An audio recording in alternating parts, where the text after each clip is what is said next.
This is Matthew McConaughey. Natalie Portman. James Patterson. Michael Ian Black. And you are listening to Five Questions with Dan Schawbel.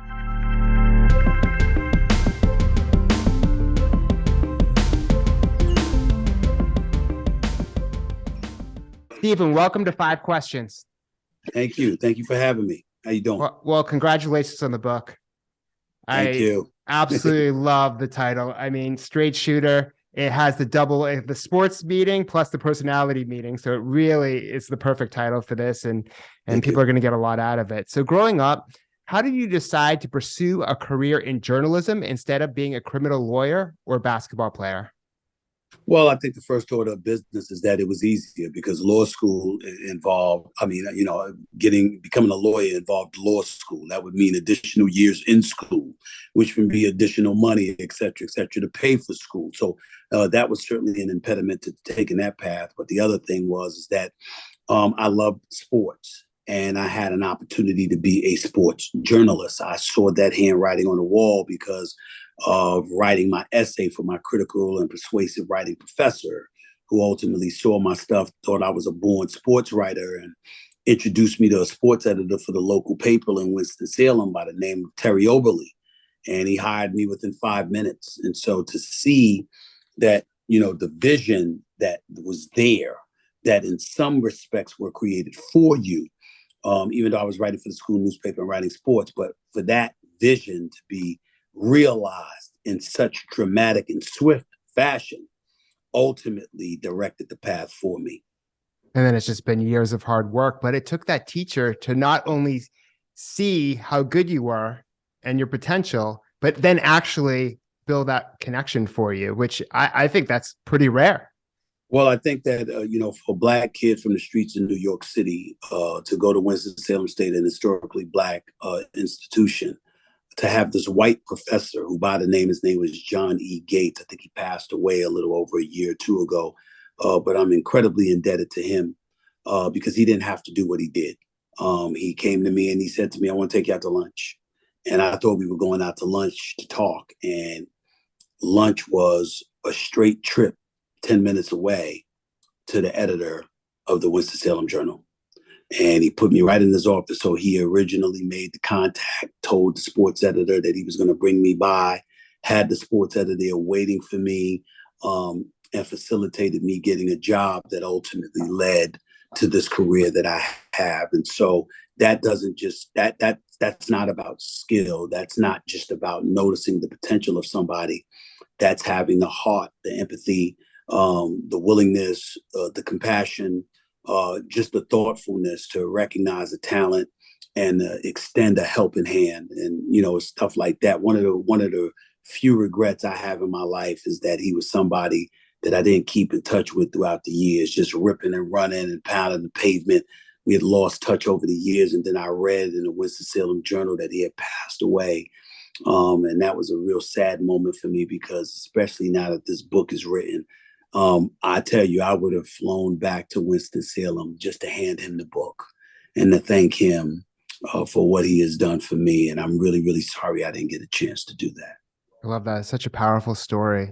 Why did the death of your mother in 2017 motivate you to write this new book, Straight Shooter? And what do you hope readers get out of it? Well, I had a motivation to write the book because I had been bothered about it about 7 years prior to her passing. At that time, I wasn't convinced I had enough of a compelling story to tell. And then even thereafter, I was a bit scared how it would be received and what have you. And, I wasn't that confident because my attitude is I'm going to do it right. I want my book to be a bestseller. I want it to be big time. I want it to be something that's, flowing off the shelves and, people the world over are interested in it. I wanted it to be motivational and inspirational. I wanted all of these things. And I wasn't sure that I would be able to pull that off. But then as the years went by, I did develop more of a motivation to do so. But around that time, and around 2010 or 11, I forget where it was, I had promised my mother that I would never write the book as long as she was alive, because my mother knew that if I was going to write a book, my first book would have to be my memoir. It would have to be about me because I was in the public eye. And because I was in the public eye before you're writing murder mysteries and novels, which I love, and stuff like that, I knew that I was going to have to write a book about me. And in order to write a book about me, I would have to tell my story. And I knew what an integral part of my story my father would be. And because that was the case, that would have to talk about my mother, whether it be directly or indirectly. And my mother was an extremely private person. She did not have anything to hide. She just firmly believed that your business was your business. It's not for everybody to know. That's how she is, or how she was, I'm sorry. And so because of that, she looked me in my face and made me promise her that I would never write this book as long as she was alive, because she never wanted to read in pages that were authored by me some of the things that transpired in my life as a child to her and my father as parents, specifically him. She never wanted that. And she knew that she couldn't stop me. And she knew deep in her heart, she didn't want to stop me from doing something that was directly related to what I do professionally. But what she said was, please wait until I'm dead and gone. I do not want to be alive when that book is written. And I made a promise to her that I would never do that as long as she was alive. And that was why I held off as long as I did. Yeah, and if she was alive, it would maybe hold you back from saying things that you wanted to say that would then inspire people and achieve your mission with the book. So that makes perfect sense. And I think there's some. Yeah, I'm sorry. I told my sisters and them, I said, look, let me be very, very clear. I said, we all know this. All my sisters, people like that, they might love the book, et cetera, et cetera. They might say he told the truth. The one person that would not be happy about this book is my mother. She would not be happy at all. But again, I would not have written it if I didn't have her blessing. She gave me a blessing as long as she was gone. And that's what I honored. But she would not be happy with this book at all. And speaking of your sister, your older sister, Linda, helped you overcome dyslexia. How difficult was that process? It was very difficult because psychologically I was warped. I had no confidence. I had no belief in myself. When I was called the dummy, I really, really believed I was a dummy. And I didn't have that level of confidence. I didn't have the confidence that I have now to shrug off criticism and cynicism and let it roll right off my back. That was not me back then.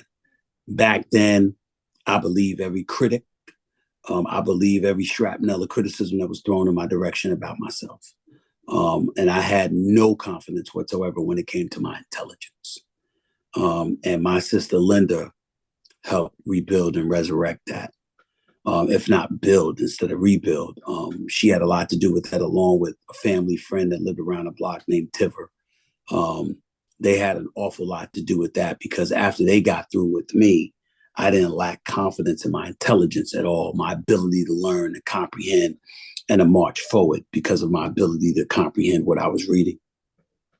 And a lot of people who struggle with dyslexia and various other, issues, they end up excelling in other ways significantly, right? But I do agree, this confidence level, especially when you're first starting out. When I was first starting out, especially like internet bullying. I mean, it's been amplified to a whole new level now. But over the years, you're like, it doesn't bother you anymore, especially if you're gaining confidence and being more successful, and you're just like, as you're talking, they're going to be much louder too. The people, the critics. That's right.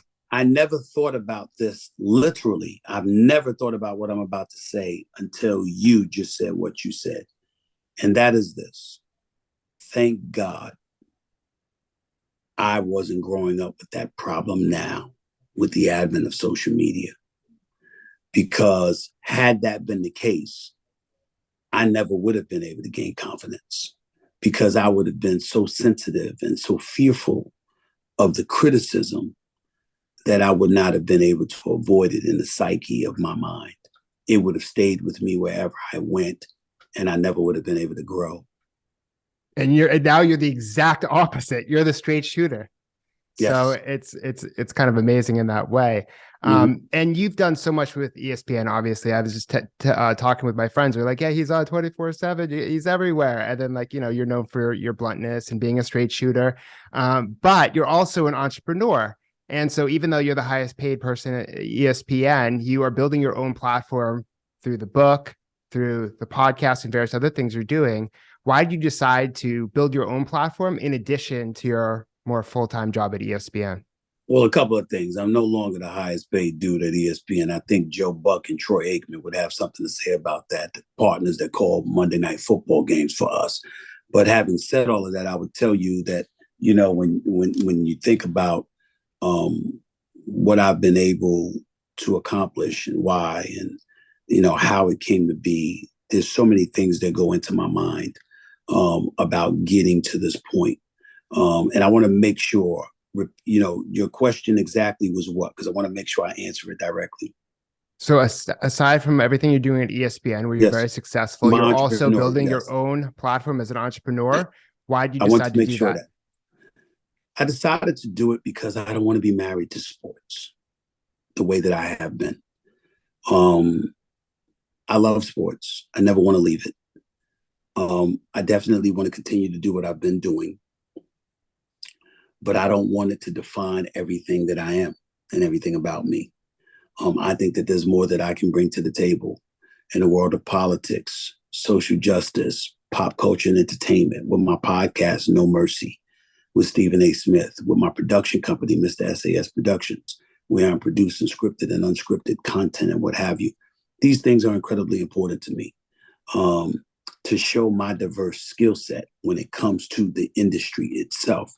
And that I know how to figure out how to be compelling, how to be riveting, how to be able to be somebody that can generate revenue in a multitude of platforms, not just confined to the genre of sports. I think that when you do that, then you truly have freedom. I think when you do that, you are truly in a position where, to diversify your portfolio, to not be pigeonholed and entrapped. It does something for me emotionally, mentally, spiritually. And it was very, very important to me. I am very, very proud to be a member of the ESPN family. I'm very proud to be a member of the Walt Disney family. But I do not want to be limited to the one genre of sports. I'm 55 years old and I have various other aspirations. I want to host late night one day. I want my podcast to be successful. I've idolized, just like I've idolized actors and actresses. I've also idolized producers like Jerry Bruckheimer and Dick Wolf and guys like that. These are the kind of things that I want to play a role in participating in the future, and I aim to pull it off. And you've built the brand already. You've made a lot of money to reinvest in these other projects, so you're able to leverage everything you've ever done and to do something that's your own. So it's also a challenge for you. And I feel like someone like you, who's able to get to this level at your career in ESPN, like part of that comes with challenging yourself. How do I get better? How do I learn more? You know what I mean? And so I think that all factors into you wanting to build something that's your own and to expand what you're able to say, because ESPN, is sports, but maybe you want to talk about, entertainment, like you were saying, in politics, and kind of, people are curious about what are the other aspects of you. And so through the podcast and the book, you're able to reveal that. That's right. Absolutely. And by being able to reveal that, maybe opportunities will come my way that people never thought to present to me because they had no idea that that's where my interest lied. And so for me, that's the kind of thing, like, for example, one of the it's like an actor being cast in the same way for all these different movies because, right. You play this role, we'll just keep casting you in this type of role in all these other movies. And you're trying to break free from that. It's interesting that you bring that up because I plan on going to acting school too soon, because I never thought about doing that ever. But so many opportunities come my way. I feel I owe it to the profession to try to be the best that I can be at that particular craft because of the opportunities that have come my way. Why not? I don't anticipate making a career out of it or anything like that. But when I do it, like I have a recurring role in the soap opera General Hospital, why not do the best that I can to prepare myself for whatever opportunities may come my way in the future. So when they present itself, I'm ready to embrace the challenge. These are the kind of things that keep you alive. It makes you live. It makes you feel the blood flowing through your veins and what have you. It's incredibly important to not be stagnant and not feel stagnant and pigeonholed. And this is what life has to offer you. Accept this. This is all there is and nothing more.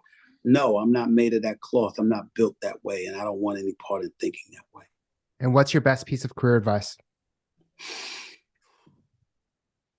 When you think about your career, you have to understand that it's not somebody else's obligation to find out what your path is. It's yours. Yes, passion is a part of it. That's a given, but also a reality check. You can have a passion for something, but you just ain't good at it. I wanted to be an NBA player. I wanted to be an NBA player. Guess what? I wasn't good enough. Period. Got to find something else to do. You know, and you have to understand that, and you have to be committed to really discovering what your gifts are. We don't hear that enough. We hear the regular PC talk about you can be whatever you want to be. Whatever you want to be in life, you put your mind and your heart to it, you can pull it off. That's simply not true in a lot of cases. Everybody has a gift. Everybody has an asset to present to the world. You have to discover what that is. For me, it was my voice. It was my ability to articulate my thoughts, my opinions, my way of doing things, and the fact that it could resonate to people where it served to be an inspirational source to them enabled me to find a path in the field of journalism. Yes, I could write too. Yes, I knew sports as well. Yes, I had a passion for that. So all of it came together, and it's all encompassing, and that's a beautiful, beautiful thing. But the first order of business I discovered about myself was my ability to articulate my thoughts and opinions in a way that very, very few people could match. I was a communicator. So for me to get into the communications business was a given. When my mother looked at me and confronted me after I had cracked my kneecap in half and what you gonna do with your life now? Okay. She didn't flinch when I said I would go into communications, that I would go into journalism. Why? Because she looked at me and said, that's my son. I know he could do that. Now, if I sat up there and I told her I wanted to be an accountant or a scientist or something, she'd have been like, you know, I need to get you drug tested. You're delusional. That ain't gonna work. That ain't gonna work. But this right here, that sounds like you. That's the path that you should take. It might be advisable for you to do so. And so those are the things that I would tell people.